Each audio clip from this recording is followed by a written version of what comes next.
बिस्मिल्लाहिर्रहमानिर्रहीम, अस्सलाम वालेकुम। PTV Sports के flagship football show Kick-Off में खुश आमदीद। Thank you very much for being with us this evening. It's always a pleasure being in front of you and discussing football as always. Midweek में हमने देखा we saw a lot of cup action अगर हम बात करते हैं Spain की and Italy की एंड मज़े की बात थी all these cup action took place in actually not the respective home countries but Saudi Arabia. उसके साथ साथ हमने ये भी देखा कि इंग्लैंड के अंदर जो EFL कप है उसके सेमीफाइनल मैचेस खेले गए बट द फर्स्ट राउंड क्योंकि ये जो है कंपटीशन है इसके सेमीफाइनल्स के 2 लेग्स होते हैं उसके बाद जो है फाइनल डिसाइड होगा। Some interesting results, Arsenal losing at home and Liverpool finally जब से आर्ने स्लॉट ने उनको ज्वाइन किया losing only a second match and all is not doom and gloom for them क्योंकि अभी भी एक लेग बाकी है which will be played at Anfield. तो काफ़ी इंटरेस्टिंग वो भी मैच होगा, it will be lot of fun to watch. लेकिन जो बड़ी खबर है इस मिड वीक की हम जरूर ये कह सकते हैं वो ये है कि हमने 2 बड़े मैनेजरियल चेंजेस देख लिए, West Ham United and Everton as well.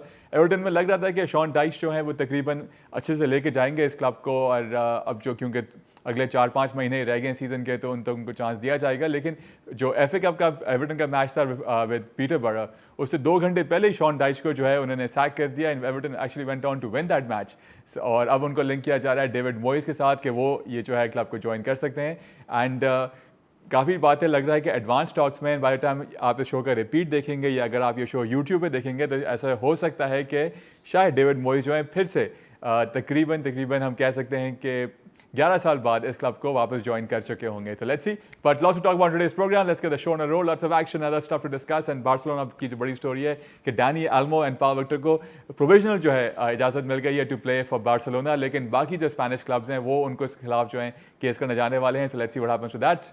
Let's get to our usual suspects on my right and ever smiling and happy Usman Malik, good to have you sir, all well.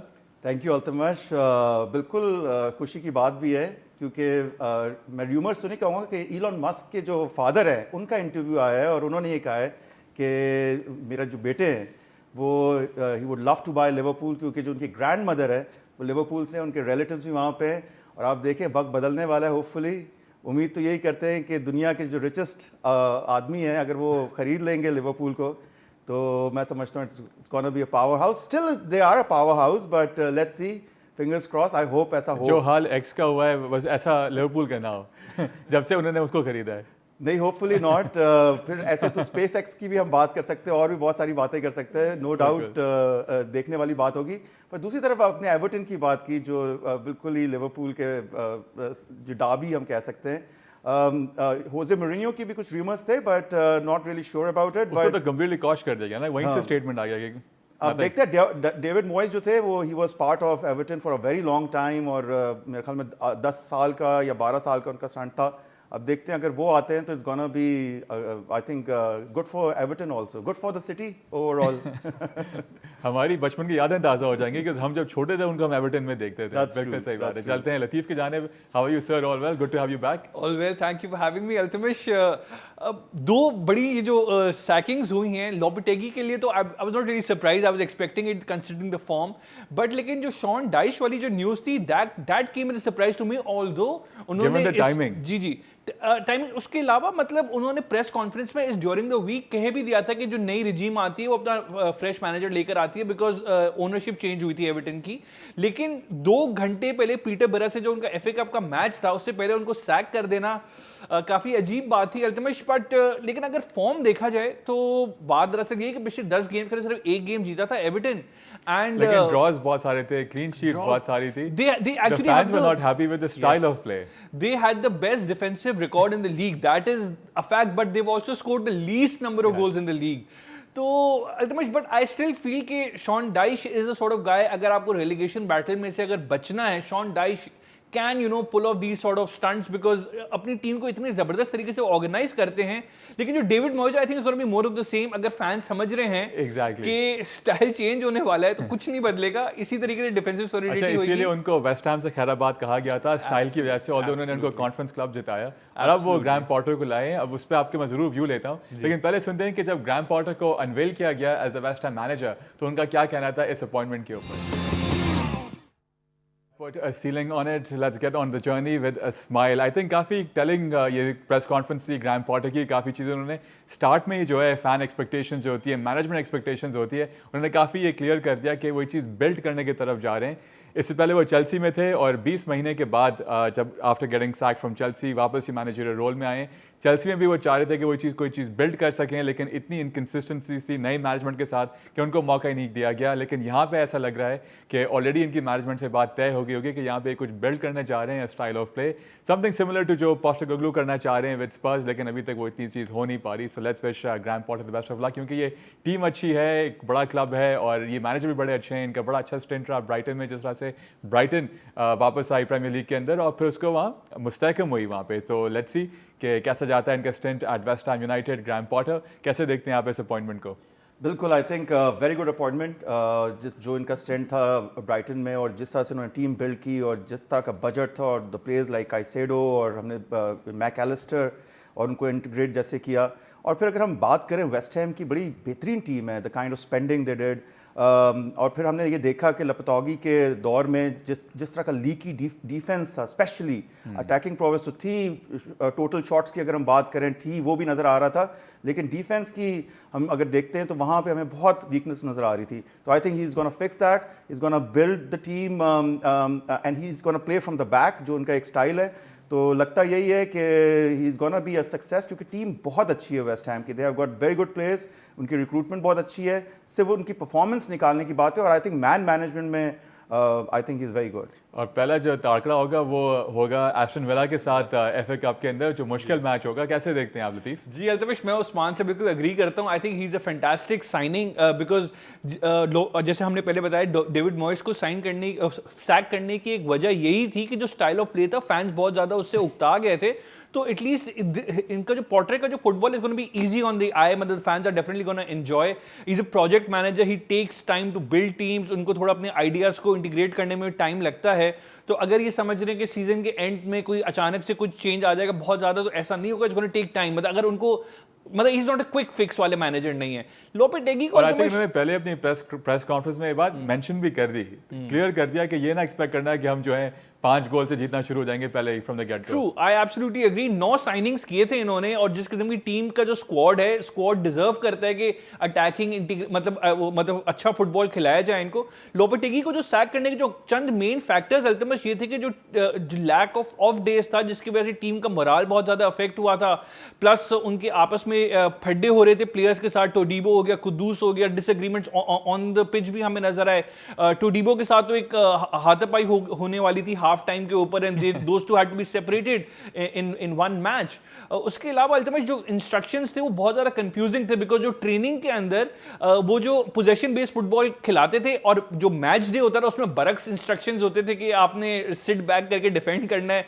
तो काफी ज्यादा प्रॉब्लम्स थे लोपेटेगी के साथ, and obviously he under perform, but I am really positive and optimistic कि जो Graeme Potter हैं वो एक अच्छा फुटबॉल खिला पाएंगे और वेस्ट हैम के फैंस को एंटरटेन लग रहा है कि ये इक्वेशन बड़ा सेट होने वाला है ग्रैम पॉटर का एंड वेस्ट हैम का। एक ऐसी फील है जरूर डेफिनेटली आ रही है इस पूरे प्रोजेक्ट को लेके।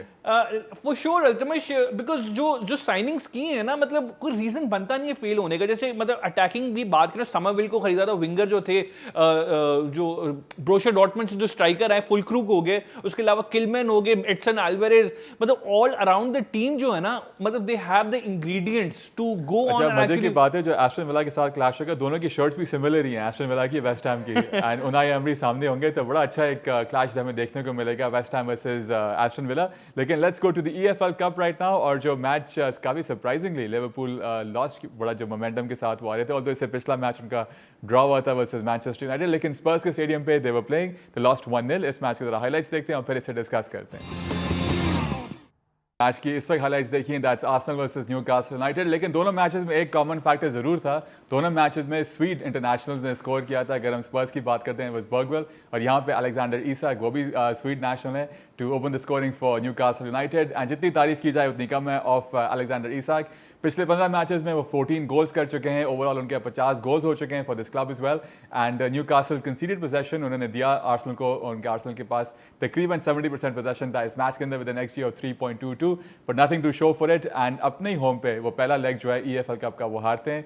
एंड लग रहा है कि न्यूकासल जो है आफ्टर 1955 वंस अगेन कोशिश ज़रूर करेगा कि एक पहला प्रॉपर सिल्वरवेयर जो है वो अपने नाम कर सके। जी Usman, Newcastle and Alexander Isak तभी तो and Gordon, of course the trio, अगर हम बात में जेकब मर्फी की को भी बिल्कुल हम हटा नहीं सकते, जो इनका एक कॉम्बिनेशन है that is amazing. Alexander Isak की अगर हम बात करते हैं 150 मिलियन का प्राइस टैग इन पे आया गया है, तो आप अंदाज़ा लगाएं कि स्टैचर के जो है वो ये स्ट्राइकर है। एंड आई पर्सनली थिंक अगर हम इवन स्वीडन की टीम को देखते हैं, कुलुसेस्की, बर्गवॉल और फिर उसके बाद गायक्रोस, बड़े अच्छी टीम बिल्ट हो रही है अगर हम इंटरनेशनल लेवल पे देखते हैं। But overall I think Newcastle they look so hungry to win this cup. Even though उनकी परफॉर्मेंसेज अगर हम देखते हैं प्रीमियर लीग में भी काफ़ी इंप्रूव हुई हैं। थोड़ा सा जो first half of the season था इंजरीज की वजह से दे हैव स्ट्रगल्ड, लेकिन यहाँ पे बड़ी बड़ी टीमों को मात दी है। हमने देखा टॉटनम को हरा दिया, लिवरपूल में बिल्कुल एंड पे उन्होंने जो है वो ड्रॉ कर लिया। अगर हम इस मैच की बात करते हैं तो बिल्कुल एक ओपनिंग मिली थी मार्टिनेली को और बड़ा अच्छा मौका था, वो 1-0 से एक लीड ले सकते थे, उन्होंने वुडवर्क को हिट किया और उसके बाद it's all about Isak and Gordon and beside Jacob Murphy. लेकिन वो जो एक डेड बॉल विन की बॉटमैन ने, that was the main thing. और फिर मर्फी ने जिस तरीके से पास निकाल के बिल्कुल जो है वो अलेक्जेंडर इसाक को दिया, पहला गोल वहाँ पे होता है। उसके बाद फिर राइट आफ्टर दैट हमने देखते हैं कि एक अटैकिंग प्रोग्रेस नज़र आती है, बहुत तंग करते हैं ये जो तीनों जो ऑफेंसिव प्लेयर्स हैं।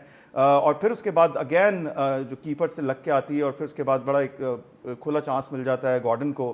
तो उसके बाद हमने यही चीज़ देखी है आर्सेनल की कि कोई एक जो पिछले सीजन में हम देखते थे कि एक थोड़ी सी उनकी एक फाइटिंग स्पिरिट वो नज़र बिल्कुल भी नहीं आ रही है। I mean I would say they are beyond mediocre final third के अंदर, और कुछ समझ नहीं आता कि क्या है। साका वॉज द इंग्रेडिएंट, वो है नहीं। हालांकि बड़ी स्ट्रॉन्ग टीम खिलाई थी, ऑडेगार्ड भी टीम का हिस्सा थे, पार्टे भी थे, राइस भी थे, बट एक तो स्ट्राइकिंग जो उनकी पोजीशन है वो वहाँ पे हीजूस आते हैं ज़रूर हैं बाद में, लेकिन एक और मौका भी मिलता है हैवर्ट्स को, but he couldn't convert it. So I think overall it was one sided match I would से, और कोई ऐसी फाइटिंग स्पिरिट नज़र नहीं आती यहाँ पे। फिर आर्टेटा एक्सक्यूज ज़रूर कर रहे हैं कि बॉल स्लिपरी थी और जो है तो आर्सेनल के जो लेजेंड है इयन राइट, उन्होंने बड़ा आड़े हाथों लिया आर्टेटा को इस मैच के बाद। आप देखेंगे कि हर मैच में हम आर्टेटा की एक्सक्यूजेस कुछ ज़्यादा ही बढ़ती जा रही हैं, जो हम टेन हाग से देख रहे थे, तो ये ज़रूर एक मसला है। बिल्कुल सही कह रहे हैं उस्मान। अल्तमिश देखिए न्यूकासल की अगर हम तो स्टार्ट करें तो आइसैक का जो फॉर्म चल रहा है, 15 गेम्स के अंदर 14 गोल हैं उनके, मतलब is a man on fire. उनकी जो फिनिशिंग एबिलिटी है टॉप क्लास चल रही है इस वक्त। उसके अलावा मिडफील्ड में जोलिंगटन, टोनाली और ब्रूनो गिमेरेश की जो एक पार्टनरशिप है फैंटास्टिक। इंजरीज के जो प्लेयर्स थे न्यूकासल के वो भी वापस आ गए। स्वेन बॉटमैन को हमने देखा at centre back, you know, तो they are getting the players back. Although Nick Pope अभी भी आने बाकी हैं जो उनके गोलकीपर हैं, बट अदर देन दैट पिछले सीजन की जो इंजरी क्राइसिस थी वो अब तकरीबन खत्म हो गई है। तो मतलब Newcastle is the form team Premier League के अंदर में, उनका एक विनिंग रन चल रहा है। मेरे ख्याल से 5 या 6 गेम्स वो कंसेक्यूटिव जीते जा रहे हैं वो पोजीशन पे आ गए। Exactly. Arsenal on the other hand Altamish इस गेम के अंदर उनका XG था 3.12, टोटल 23 शॉट से 3 ऑन टारगेट थे, लेकिन उसमें टेलिंग फैक्टर ये था कि उन 3 शॉट्स ऑन टारगेट में से सिर्फ एक शॉट था ओपन प्ले में से, बाकी 2 जो शॉट्स ऑन टारगेट थे वो भी सेट पीसेस से थे, और इतना ज्यादा वेस्टफुल था आर्सेनल इस गेम के अंदर। अच्छा, मुझे समझ में नहीं है कि भाई हेसूस अगर फॉर्म में आ गया था तो उसको फिर कंटिन्यू क्यों नहीं करा। अगेन हमने चेंज देखा कि हैवर्ट्स यहाँ पे स्टार्ट करते हैं, और Havertz played so badly, as in उनका एक शॉट उन्होंने मारा वो ब्लॉक हो गया, एक वो जो एंड के अंदर ट्रोसार्ड का डिफ्लेक्टेड क्रॉस जो था वो सिंपल बॉल उन्होंने हेड करनी थी, उनके शोल्डर से लग गई, कुडंट जज the flight of the ball. तो हैजार्ड वाज वेरी पुअर। हमने देखा टिम्बर ने 6 यार्ड से अगेन एक बॉल क्रॉस के ऊपर बार के ऊपर हिट कर दी, बार के आगे। उसके बाद हमने देखा you know Martinelli also had a very good chance, जो भी उन्होंने पोस्ट पे हिट की। तो Arsenal had a lot of chances but they were very wasteful. Newcastle took full advantage, और सेकंड हाफ के अंदर तो हमने उनकी फॉर्मेशन देखी 5-5-0 की। They were playing out you know एक क्लीन शीट रखें और अपने 2 गोल की जो लीड है वो अगले मैच में मे बी अर्थात जो है प्रीमियर लीग को अपना मेन फोकस उन्होंने बनाया हुआ होगा कि वहाँ पे जो है कोई चीज़ वहाँ पे बिल्कुल फॉल शॉर्ट ना हो, but again let's see how they fair going ahead. अभी भी एक लाइक बाकी है इस सेमीफाइनल का EFL कप के अंदर। एक और हम डिस्कस करेंगे semifinal, that is now between Spurs and Liverpool. जो लिवरपूल हारता है, आर्ने स्लॉट की second defeat since joining the club, all not is lost for this club, क्योंकि अभी भी एक जो है लाइक बाकी है एट एनफील्ड। लेकिन जो न्यू व्हाइट हार्ट लेन पे खेला गया, जरा उसकी झलकियाँ देखते हैं और क्विकली उसके ऊपर डिस्कस करते हैं। बर्गवेल स्कोर करते हैं और ये गोल जो है काफ़ी कंटेंशियस बन जाता है और काफ़ी चर्चा होती है इस गोल के बाद। इस गोल की बदौलत स्पर्स जो है 1-0 से ये मैच जीतता है and आर्ने slot faces a second defeat since he started in his amazing career so far with Liverpool. And इसमें इनके पास 4 शॉट्स ऑन टारगेट होते हैं। Liverpool had more shots on target, लेकिन जो स्पर्स के गोलकीपर थे अगेन यंगस्टर, इज अगेन क्या कहते हैं कि as a coming of age not the most the regular goalkeeper for Spurs, लेकिन क्योंकि इतनी इंजरीज का सामना करना पड़ा है स्पर्स को कि 10 डिफरेंट प्लेयर्स खिलाने पड़े पोस्टेकग्लू को इस मैच के अंदर, उसके बाद भी वो इस मैच में रिजल्ट निकाल लेते हैं। जी उस्मान जी, जो यंग कीपर की सेंकी, what a player, what a पहला मैच था इनका इस टीम के साथ, कैसे वो इंटीग्रेट किए, किस तरह से वो टेम्पो को समझे, मेरे तो खुद समझ नहीं आया। बट मैच स्टार्ट होता है, बिल्कुल लिवरपूल जो है वो यूनाइटेड के बाद जो है वो उस तरह की नज़र आ रहा था कि मिसप्लेस पासेस, वो गेम ही नज़र नहीं आ रही थी, वो रिदम ही नहीं नज़र आ रहा था। साला वॉज कम्प्लीटली लाइक उनकी वो लेग्स वो थोड़े स्लो नज़र आ रहे थे। हम देखते बेंटन कॉर को कंकशन होता है, वो जाते हैं, फिर उसके बाद कौन सा उनकी भी एक इंजरी आती है। और फिर उसके बाद अगर हम देखते हैं तो देखा जाए तो जो चांसेस ज़्यादा जो क्रिएट किए शुरू में भी वो टॉटनम ने किए। टॉटनम की प्रेसिंग बड़ी बेहतरीन थी और फिर सोलांकी का एक जो है गोल रूल आउट होता है। बिसाइड बर्गवेल वाली सिचुएशन काफ़ी अजीब सी है, बिकॉज एक येलो कार्ड उनको मिला था। वो पहला येलो कार्ड बिल्कुल डिबेटेबल था जो लुइस डियाज के साथ था, मैं समझता हूँ येलो कार्ड नहीं होना चाहिए था, लेकिन दूसरा वाला जो था वो सेकंड येलो ज़रूर होना चाहिए था। और ये पहली दफ़ा हुआ है फुटबॉल की हिस्ट्री में कि एक प्लेयर जिसको रेड कार्ड मिलने वाला था वो जाके गोल कर देता है और 1-0 से। लेकिन on the balance of play देखा जाए तो डेफिनेटली स्पर्स की जो गेम प्ले था वो बहुत बेहतर था कंपेयर टू लिवरपूल। ये वो हमें लिवरपूल ऑल्दो तकरीबन फुल स्ट्रेंथ थी, लेकिन वो परफॉर्मेंस हमें नहीं नजर आई। जी लतीफ, अल्तमिश देखिए, जो एक डिफेंसिव प्रॉब्लम रहा है टॉटनहम का प्रीमियर लीग के अंदर कि वो सेम टाइप ऑफ गोल्स कंसीड कर रहे हैं एज इन काउंटर अटैक के जरिए एंड आपने गेम बहुत खेली है बिल्कुल, और सेट पीसेस के जरिए। इस मैच के अंदर उन्होंने अपनी थोड़ी जो एक रिजिडिटी है उसको कम किया और उन्होंने जो उनकी डिफेंसिव लाइन थी वो इस गेम के अंदर काफी करीब थी, 31.6 मीटर फ्रॉम द गोल थी और उनकी जो season average that was around 37.8 metre. तो उन्होंने डिफेंसिव लाइन को थोड़ा पीछे किया। इसीलिए हमने देखा कि इंग्लिश मीडिया की हेडलाइन इस मैच के बाद थी, पोस्टेकग्लू कैन अडैप्ट एग्जैक्टली। और ऑपोजिशन फाइनल थर्ड के अंदर जो इस गेम के अंदर पासेस थे वो सिर्फ 44 थे। लिवरपूल के अगेंस्ट जो पिछले महीने मैच हुआ था उसमें 83 थे, जो बुरी तरीके से हारे थे। 6-3 की या 5-3 की स्कोर लाइन थी वो। तो उन्होंने अडैप्ट किया। मतलब इसका मतलब ये है कि he is playing to win the league cup, there is no question about it. और ऑब्वियसली प्लेयर्स ने भी जिस किस्म की फाइट दिखाई, आई थिंक 2007 के बाद शायद पहली दफा या 8 के बाद शायद कोई ट्रॉफी जो है इनके नाम हो सकती है। But the second leg is at Anfield. सबसे बड़ा ये एक्स फैक्टर ये है। एब्सोल्युटली 100%। ऑन दैट नोट हम जा रहे हैं छोटी सी ब्रेक की जानिब, लेकिन ब्रेक से वापस आके वील हैव टू लिसन और we'll rather listen into what Virgil van Dijk, the famous Liverpool defender, had to say about this goal, जो काफ़ी contentions बना from the Spurs side। लेकिन अभी जा रहे हैं छोटी सी ब्रेक की जानिब। Stay with us right here on Kickoff।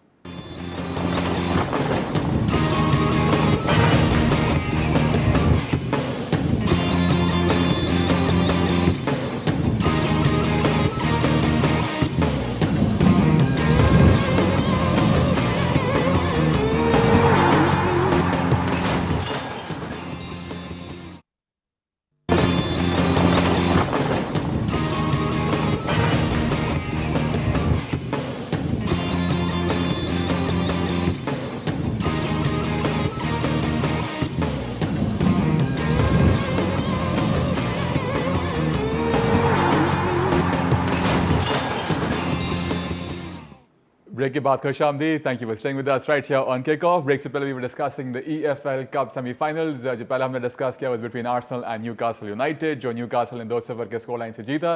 The one we discussed right after that was played between Tottenham Hotspurs and Liverpool, जो लिवरपूल ने 1-0 की स्कोर लाइन से जीता। एंड ऑफ कोर्स जो एक गोल उनका था लिवरपूल हारा ही। लिवरपूल हारा, सो एग्जैक्टली द स्पर्स जो मैच जीता 1-0 से, बर्गवेल का जो गोल था that became very contentious and उसके बारे में Arne Slot and everyone had a comment to say, लेकिन let's listen in to what Virgil van Dijk had to say after the match.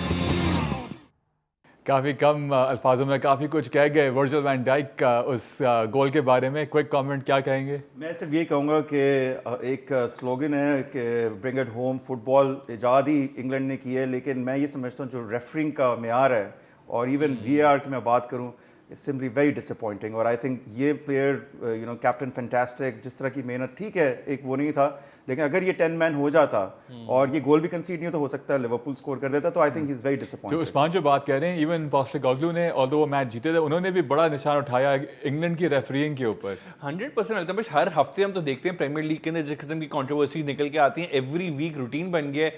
अभी तक सेमी ऑटोमेटेड ऑफसाइड इंग्लैंड में नहीं आ सकी, मतलब स्पेन और इटली जैसे ममालिक में है जिनकी लीग इतनी ज़्यादा बड़ी नहीं है। यहाँ की अगर बात करें इस मैच के अल्तमश, जो सबसे मजे की बात ये थी कि सिमिकास को आपने जब फाउल किया, yellow card, second yellow card नहीं दिया, रेड कार्ड नहीं दिया, व्हाट वाज वर्स वाज कि he was of the field, because जो टैकल किया था, इतना क्रंचिंग टैकल था, वो इंजरी की बायस उनको ऑफ द फील्ड जाना पड़ा, उनको वापस आने का मौका भी नहीं मिला। और जब लिवरपूल ने वो गोल कंसीड किया, उसके अलावा मतलब पेड्रो पोरो ने भी एक बड़ी इजी चांस मिस किया था, जो हमने देखा कि जो उनके कोच थे बड़े भड़क गए थे उनके ऊपर। बट इन ओवरऑल अभी एनफील्ड के ऊपर जो है लिवरपूल को पूरा मौका मिलेगा बदला लेने का। आप बड़ा वेट कर रहे हैं definitely the magic of Enfield ultimate जो मशहूर है ना कि जो कमबैक विंस होती है लिवरपूल की, तो हम लुकिंग फॉरवर्ड टू दैट। अब आगे बढ़ते हैं, स्पेन की तरफ अपना रुख करते हैं। वहाँ पे भी कप एक्शन जारी था और सुपर कप का जो सेमीफाइनल था उसमें पहला जो हम डिस्कस करेंगे that was played between athletic club and Barcelona. Barcelona ये मैच जीता है। Let's have a look at the highlights for this one. What amazing young talent Barcelona possesses, लेकिन finally come back win for them, क्योंकि La Liga के अंदर उनकी अच्छी performance नहीं चल रही। 2-0 के स्कोर लाइन से ये वाला मैच जीते हैं versus athletic club. Fair play to athletic is well, उनके जो 2 गोल ऑफसाइड के लिए रूल आउट हुए, उसके साथ साथ निको विलियम्स जो एक सुपरस्टार हैं स्पेन के, वो भी इस मैच का हिस्सा नहीं थे, उनके भाई ऑल्दो इस मैच का हिस्सा थे। And on the other side even real Madrid ने अपना मैच जीता 3-0 के स्कोर लाइन से, और हमने देखा मैच के बाद काफ़ी एनिमेटेड भी हो गए दोनों साइड के players, but real Madrid and Barcelona are through. And एक और हम कह सकते हैं कि इट्स गोना बी डार्बी तो नहीं, खैर जो एक इनकी फियर्स एल क्लासिको, लेकिन मजे की बात यह है कि ये एल क्लासिको जो है वो जद्दा में खेला जाएगा and not in Spain. So these two teams have won the semifinals and progress to the semifinals of the Spanish cup. और ये इसकी खास बात यह है कि जो ला लीगा का विनर्स होते हैं फर्स्ट एंड सेकंड वर्सेस जो कहते हैं हम कि कोपा डेल रे, उसकी जो टीम्स फर्स्ट एंड सेकंड आती है उनके बीच में 4 टीम्स के बीच में जो है कंपटीशन खेला जाता है। जी उस्मान। जी बिल्कुल अल्तमश, बहुत अच्छा एक स्टार्ट मिला गैवी, जो कि अब 10वां मैच था, इतना कुछ कर नहीं सके पिछले मैचेस के अंदर। हमें पता है कितने वर्ल्ड क्लास प्लेयर हैं, इंजरी का शिकार रहे और पहला गोल उनकी तरफ से आता है और फिर न्यूमरस चांसेस भी मिलते हैं, क्योंकि हमने देखा कि एथलेटिक क्लब जो है वो बॉल बहुत ज़्यादा लूज कर रहा था in the middle of the park, और काफ़ी चांसेस मिले, इवन दो लेवेंडोस्की जो है थोड़े से वेस्टफुल रहे। बट अगैन जिस तरह का ये टर्न था लमीन यमाल को, और फिर जो गोल स्कोर किया है 2-0 की बर्तरी मिलती है, 2 गोल डेफिनेटली डिसअलाउ हुए। बट बड़ा एक मज़े का इनकाउंटर देखने को मिलेगा विद अगेंस्ट रियल मैड्रिड, और वो भी एक न्यूट्रल वेन्यू पे। दूसरी तरफ हम रियल की अगर बात करते हैं तो definitely Rodrigo Bellingham score sheet पे थे और एक ओन गोल था, तो 3-0 की बड़ी आसान विक्ट्री थी।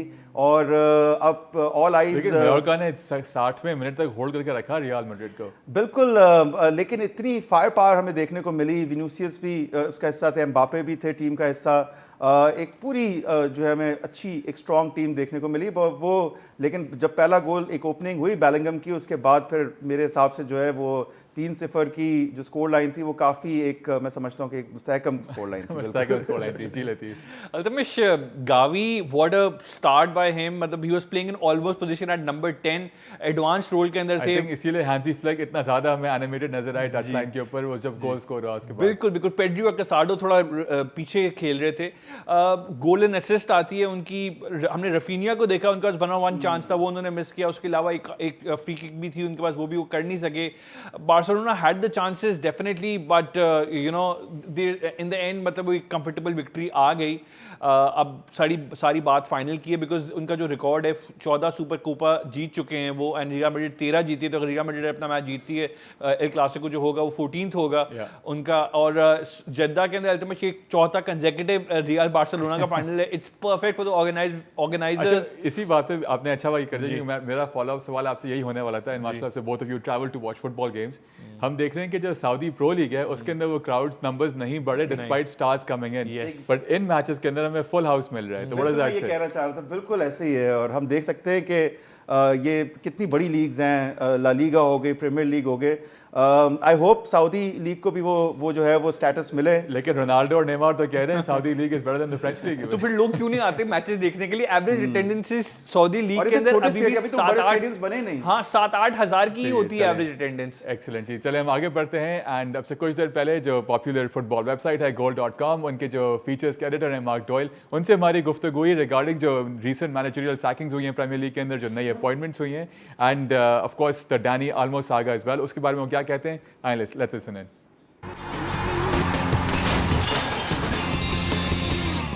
Good afternoon, Mark. Thank you so much for making time for us as always. And in fact, it's the first time since the turn of the new year. So a very happy new year to you and your family. Hope you're feeling better too. Yeah, feeling good now after a little bit of flu over the Christmas period. But yeah, thank you for that, and happy new year to you as well. Thank you so much. So Mark, looks like it's also a season of managers being let go, a lot of sackings as well. We saw Southampton, we saw Manchester United, then we recently just saw West Ham United, and then of course Everton. Too many changings taking place in the English Premier League.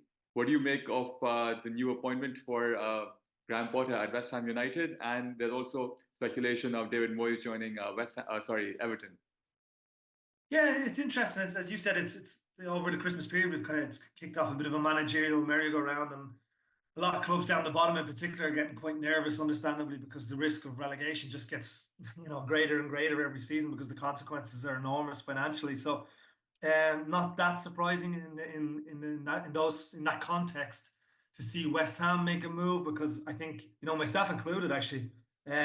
I thought that West Ham would challenge for top 8. I thought they would challenge for a European place this season, because it's looking at the squad. They've got a lot of good players in there, like Kudus and Paqueta and Bowen, obviously. So it's not that much of a surprise to me to see them after a couple of pretty poor results to part company with Lopetegui. So he hadn't really delivered. There had been a slight upturn in form just before the winter, but it didn't look like a really united and solid squad against Liverpool when they were absolutely torn apart. So not too surprising. I don't think he'd really won over the fans. The football hadn't been particularly great either, so that didn't come as a major shock to me. I think Potter is an interesting appointment. I think he was in a very awkward and difficult situation at Chelsea, where they didn't really give him the time that they promised. They started this new project post Tuchel under Potter and got rid of him after 7 months, and felt a little bit sorry for him. A lot of people did, because there was so much changes and there was so much instability at the club because of the owners and their kind of scattergun approach to transfer. So I think this is a good. He said he was waiting for the right club at the right time, and I can understand why he thinks West Ham is the answer, because you look at the stadium, you look at the good strong fan base, and again you look at that some of the players he has at his disposal there. I think it's an interesting one. I think he could do a good job at West Ham if he's given time and a bit of backing. So that one is good. Moyes to Everton. I don't know. It looks like a step back because he's a former manager of Everton, and one of the main reasons. Sorry, Mark. The Everton fans. I'm sorry. A step back for Everton or a step back for David Moyes? Oh, yeah, good question. Maybe both. I know. It is a strange one, because, and you're right to bring Moyes into the equation, because he said that when he wasn't done with football management and he wanted to go back. And he said he didn't want to go back, fighting relegation. And that's exactly what he's landed himself in at the moment. Everton are in a really perilous position. And unlike West Ham, I don't think they have a particularly strong squad. I don't think they have a very good group of players. So it is a strange one. Yeah, I would argue it's a step back for both club and Moyes. And also, I find it strange in the sense that one of the main reasons the Everton fans were so frustrated with Dyke, who, let's face it, did a good job in difficult circumstances for at least a couple of years, keeping Everton up, and with the points deduction last year. One of the main reasons they got frustrated was because the football was terrible. It was really kind of negative, pragmatic, defensive. All very little happening from open play, all around, relying all on set pieces. And they're going to go back to Moyes, and Moyes is not exactly a free flowing, all out attacking coach. So I understand a lot of Everton fans are just glad to be rid of Dyke. Look, just as they were glad to be rid of the previous owners. But now you're kind of like, okay, but be careful what you wish for, because it feels like they're only happy that Moyes is coming back because he had a good spell there previously, but also that he'll save them. But will he actually progress them, even if he keeps them up this season? Will Everton suddenly start playing more attractive football next season? So I don't know. That one, I get the thinking. Let's turn to a guy that we know knows the club, and that he'll keep Everton up, and that's obviously what the freaking group have in mind. But I think long term it doesn't really make much sense to me. So yeah, I see it as a step back all around, really. There's a lot of nostalgia there, but for sure, I completely agree with you as well. What about next season and going forward from there as well? It's pretty much back to square one for them. So let's see which direction West Ham and Everton are now headed in. And a club which seems to be always in some sort of a mess or the other is Barcelona, if you can move over to Spain now. And now we've seen that the National Council for Sport has given a provision agreement for Dani Olmo and Pau Victor to play. But then now we're also seeing that the La Liga itself and the clubs are not very happy with this arrangement, and they might appeal against this as well. What exactly is happening? And since you follow La Liga so closely, in a larger context, what does this mean for Barcelona and the way the clubs and the people and the fans are now actually not too happy with them turning up against them as well? Yeah, you're right. There are far, excuse me, there are far broader issues at play here than just whether Dani Olmo and Pau Victor get to play for the rest of the season. I think looking from it, this is a victory for Barcelona in a certain sense, particularly for the president, Joan Laporta. I think if he hadn't got this done, if he hadn't got it over the line, if he hadn't got this provisional temporary agreement for them to play until the broader case is resolved, I think he would have been forced to step down. I think his enemies had been lining up to remove him because it was such an embarrassing, damaging affair for the club. And even though they have got the victory here, I do wonder of the damage it's done to Barcelona's reputation, because Barcelona is no longer the Barcelona that I remember as a kid, that I was kind of fascinated with from afar because of what it stood for and what it meant and its values, and people really did believe this more than a club thing, And even though we can talk about the problems Barca had back then, but it did feel like it stood for something, that it represented the culture and the identity of Catalonia. So I find it sad, to be honest with you. Some people think I'm anti-Barcelona. It's on the contrary, I kind of love what they should be about. And I grew up watching all these fantastic players. I'm sure you remember as well, like Rivaldo and Romario and all these and Ronaldo as well. That one season he was there, and there was something kind of magical about them. And I think that's been ruined over the last decade. I think they've kind of really sold their soul. Even when you go back, think that they didn't used to have a shirt sponsor, and then it just seems to have been one decision after another, and it's just been the pursuit of money and pursuit of success. And I do think their reputation is they're synonymous now with with skill and flair. They're synonymous now with court cases and financial problems and registration issues and every summer, like even after Bartomeu did all the damage, we know that, we're aware of that, he left the club on the verge of bankruptcy. But under Laporta, it's not really changed. It's not really improved. Every summer, it's like, oh no, it's different now. It's different. It's going to be different. And we have all these registration rules, and they can't. And at one point, you're kind of thinking to yourself, just stop signing players. Just stop. Just live within your means, and excuse me, just rely on La Masia. Like rely on your youth, this incredible academy that you've gotten. The fans will love you for it. They'll embrace it. And I thought it was this. Laporta had a chance to kind of restart and build everything around La Masia, which continues to deliver. Look at Lamine Yamal, what a talent, and all these guys coming through, even during the summer to solve their defensive midfield problems with Casado and all. So it's just I'm yes, they've won, and maybe maybe they were right, maybe they were being mistreated by La Liga, but it's such a divisive entity now that it's hard. I understand why fans are frustrated. They're tired of this stuff, and they're tired of broken promises. Supporter groups are coming out and saying that we're tired of deception and lies and all that. And I think it's such a shame. And the broader, even beyond Barcelona, which La Liga needs for its global appeal because it's such a popular, beloved club, is that other clubs are rightly saying now, well, hold on, is this one rule for one club and one rule for another? Has a precedent been set here? Is it a very dangerous precedent? It's not just like Atletico Madrid who are complaining about this. Like there's clubs like Las Palmas, who are saying, well, we follow the rules, we respect all the laws, we do everything right, and then all of a sudden special exemptions or special cases are made for Barcelona. So it's as if it's the real classic. In La Liga, it seems that some clubs are more equal than others. And it always seems to be in recent years, in particular, Barcelona at the center of this. And so I just think the whole thing is a shame, and I find it really, really an kind of undignified spectacle. And Barcelona only have themselves to blame for their reputation being kind of spoiled. And it's a lamentable situation at the moment, and I don't really see an end in sight to it because it just seems to drag on, and that's not good for the club. It's not good for the league either. Absolutely, and we can rightly, as you pointed out, it's no more that slogan, more than a club. It's just like any other club or any other profit-seeking entity. But Mark, thank you so much for your time, as always. Always a pleasure having you on the program, and we look forward to having you again with us very soon. Yes, absolutely. Thank you. And sorry for the couple of coughs during that. I'm still recovering. Get well soon. Thank you.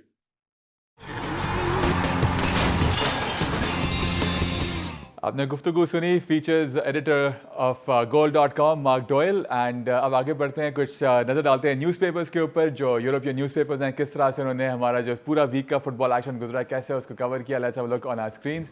अगर हम AS के साथ start कर सकें, Spain का अखबार है, इनके फ्रंट पेज पे हैं जूड बेलिंगम एंड ये बात कर रहे हैं क्लासिको की जो होगा versus Barcelona but in Jeddah. और आगे बढ़ते हैं डेली एक्सप्रेस स्पोर्ट, इनके फ्रंट पेज पे you've got David Moyes and he is most likely to take over Everton once again as their manager. And La Gazzetta dello Sport, ये है Italy का अखबार, इनके फ्रंट पेज पे you've got Rafael Leo and ये लोग discuss कर रहे हैं the match between AC Milan and Inter Milan जो again इनका सुपर कप का फाइनल था जो AC Milan ने जीता. And Marca के फ्रंट पेज पे you've got Jude Bellingham and looking forward to the El Clasico once again. And Mundo के फ्रंट पेज पे भी आपके यही उन्होंने कवर किया है जो सुपर क्लासिको होने वाला है between Real and Barca. Left पे हैं जूड बेलिंगम एंड राइट पे हैं Yamine Lamal. And Mirror Sport के फ्रंट पेज पे David Moyes, hello again, Moyes favourite to return to Everton after Dyche exit and will meet owners today. And the Times के front page पे David Moyes is first choice after Dyche sacked. And L'Equipe, अच्छा यहाँ पे बहुत ज़्यादा क्वारात्स्खेलिया जो Napoli के player हैं उनका नाम लेना हम बड़ा पसंद करते हैं हम सब, इनको हेवली लिंक किया जा रहा है PSG के साथ. अब देखते हैं कि ये ट्रांसफ़र होता है कि नहीं होता. 80 मिलियन बिल्कुल. एंड स्पोर्ट के फ्रंट पेज पे you've got Yamal once again 2-0 से एथलेटिक को हराते हैं and qualify for the finals. And star sport के फ्रंट पेज पे Moiz is back in town.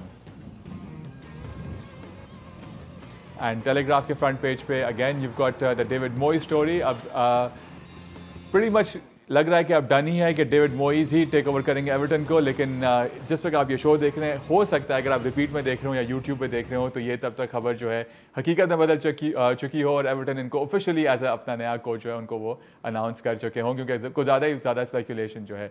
So that's our show for today. But इस weekend पे आप देखेंगे FA कप के मैचेस एंड काफ़ी ये भी बड़े इंटरेस्टिंग मैचेस होंगे जो बड़ी अच्छी स्टोरी लाइन सामने आ रही है. लिवरपूल वर्सेस एग्रिंगटन स्टैनली, और इसमें ऐसे खिलाड़ी हैं जो 19 ईयर्स के हैं, लिवरपूल के फ़ैन हैं और लिवरपूल के मैच डेज पे वो कप पे खड़े होकर मैच देखते हैं और आप इसी एनफील्ड पे आके इनके खिलाफ खेलेंगे. Before we go, any quick thoughts and quick predictions for the weekend? Well लगता तो ये है कि लिवरपूल अपनी रिजर्व्स खिलाएगी और बासानी जो है वो जीत जाएंगे. और beside and the El Clasico, the super Clasico. Oh yes, that would be interesting because अगर हम पिछले मैचेस की बात करें तो बार्सिलोना ने काफ़ी डोमिनेंट परफॉर्मेंसेस दी हैं. 4-0 की स्कोर लाइन थी, लेकिन ये वेन्यू भी दूसरा है और अब रियल मैड्रिड की टीम भी दूसरी है. और बार्सिलोना की फॉर्म को देखते हुए मुझे लगता है कि जो अगर देखा जाए तो टिल्ट कर रहा है towards Real Madrid. Okay, very nice. जी लतीफ। जी अल्तमिश, एल क्लासिको मुझे भी नजर आ रहा है रियल मैड्रिड जीतते हुए, ऑल्दो पिछला मैच वो हारे थे एल क्लासिको को अपना, लेकिन अगर वो जीत जाते हैं रियल तो बार्सिलोना का जो सुपर कोपा का रिकॉर्ड है 14 टाइटल्स का वो इक्वल कर लेगा। एब्सोल्युटली, क्योंकि इस वक्त बार्सा के पास सबका हासिल है, बिल्कुल। जिन्होंने 2000 में बहुत सारे जीते थे इस Absolutely. कंपटीशन में, that dream team, Messi and then Iniesta, Xavi, बिल्कुल। पीछे Victor Puyol, Valdes, yes Victor Valde, उफ क्या याद दिला दी। चलें जी, thank you very much on behalf of the entire team of Kick. अपना बहुत ख्याल रखें, आपसे फिर बहुत जल्द मुलाकात होगी। Till then take care and अल्लाह हाफिज़।